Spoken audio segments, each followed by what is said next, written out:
What if I told you the Pentagon has plans to invade to sovereign nations Greenland and Panama? It might sound like something from a Cold War-era thriller, but this isn't a movie plot or a satire sketch. This is a sitting U.S. Secretary of Defense openly discussing military strategies to take these territories by force. And the scariest part, he didn't flinch. No outrage, no clarification, just a chillingly casual acknowledgement that the Pentagon is ready to act. This is the new reality under Trump's Pentagon. In a recent congressional hearing, Pete Hegseth, the U.S. Secretary of Defense, made a statement that shocked the nation. He openly acknowledged that the Pentagon has plans in place to take Greenland. Recognize the ranking member. Thank you, Mr. Chairman. Just on the budget point, I made this point before the committee the House just passed a budget that adds nearly $3 trillion to an already out-of-control debt. So if we do really want to spend money on defense or anywhere else, we ought to be willing to pay for it. And I certainly go back through generations of bipartisan problems with this.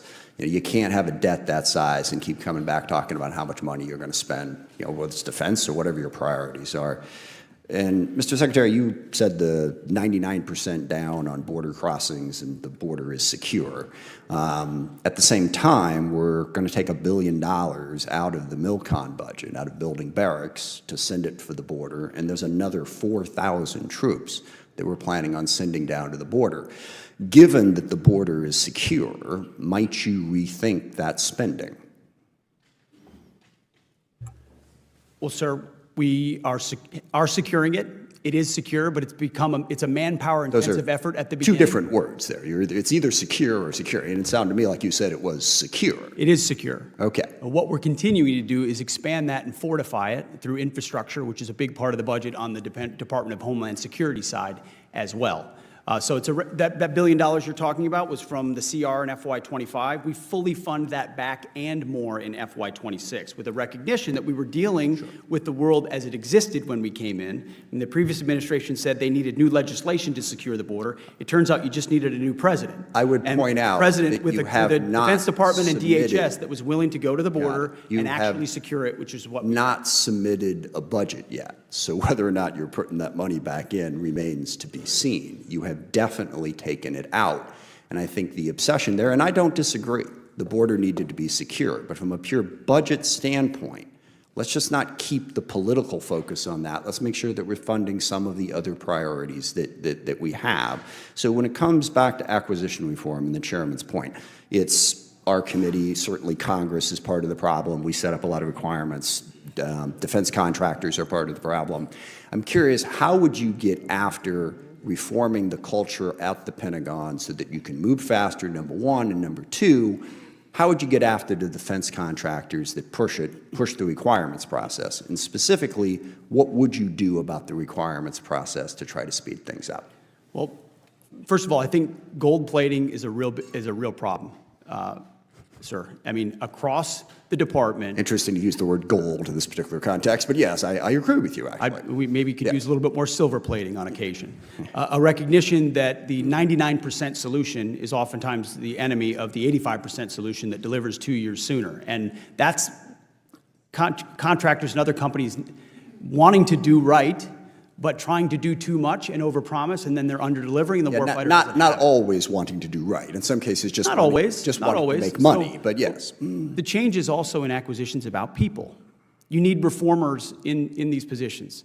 I'm here to be a disruptor of those processes. Our deputy secretary has extensive business experience. The types of people we're bringing in as undersecretaries have been disruptors and innovators in the private sector who recognize that bureaucracy can be dysfunctional and needs to be disrupted. So it's taking outside-the-box unique approaches. I mean, virtual design is a big example. How many times are we going to build something physically that takes a year to build when you could use AI and computing power, design it virtually, identify the flaws, and move more quickly, or create open architecture so you can move Our committee stands ready to work with you. I mean, there's 500 different things we can do, and we're doing them. Yeah, and I'm sincerely concerned about this. Is it the policy of the Department of Defense that we need to be prepared to take Greenland and Panama by force if necessary? Is this a policy that you have within the Department of Defense in accordance with the President's wishes? I heard what you said about those two countries and saying we need to worry about China. Well, we are worried about China. That wasn't my concern. China's malign influence in Panama.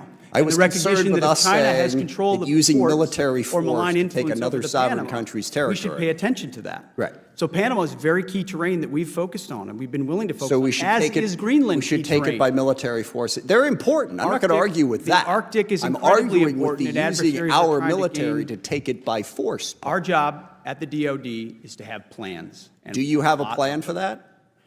Our job at the Defense Department is to have plans for any particular contingency. Including the contingency of basically Any invading contingency you need, we've got it. We've got a building full of planners, and we're prepared to give recommendations whenever needed. So just be clear, you have plans to take Panama and Greenland by force if necessary. I think the American people would want the Pentagon to have plans for any particular contingency. Not and for that thankfully, one, we in are my in the opinion. planning business. Speaking on behalf of the American people, I don't think the American people voted for President Trump because they were hoping we would invade Greenland.